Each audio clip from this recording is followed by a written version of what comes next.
শাহরুখ খানের ছেলে আরিয়ান খানের অভিনয়ে যে কোনো আগ্রহ নেই তা বলাই যায়। তাই তিনি বরাবরই পর্দার আড়ালে কাজ করতে চেয়েছেন। তবে এবার কাজের কারণে নয়, চর্চিত বান্ধবীর কারণেই খবরে রয়েছেন আরিয়ান।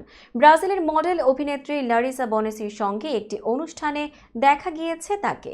গত 7 জুলাই আরিয়ান খানকে মুম্বাই একটি অনুষ্ঠানে যোগ দিতে দেখা যায়। একই সময়ে এরপরে সেই ইভেন্টে ঢোকেন ব্রাজিলিয়ান মডেলও। পাপ্পারাজ্জিরা একে একে দুজনকেই ঢুকতে দেখেছেন।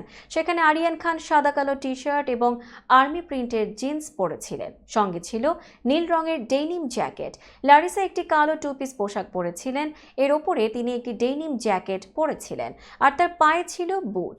এরপর সোহেল খানের ছেলে নির্বাণ খানও অনুষ্ঠানে যোগ দেন। চলতি বছরের এপ্রিলে আরিয়ান খান এবং লারিসার সঙ্গে একটি ছবি ভাইরাল হয়েছিল। এরপর একটি পার্টিতেও একসঙ্গে দেখা যায় দুজনকে, আর সেখানকার ভিডিও ভাইরাল হয়।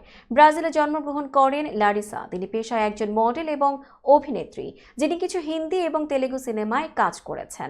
তিনি অক্ষয় কুমার এবং জন আব্রাহামের দেশি বয়েজের গান সুভা হোনে না দেতে নেচেছিলেন। সাইফ আলী খান অভিনীত গো গোয়া গনেও তার একটি ছোট ভূমিকা ছিল। তেলেগুতে লারিসা সাই ধরম তেজের ভূমিকায় হাজির হয়েছিলেন।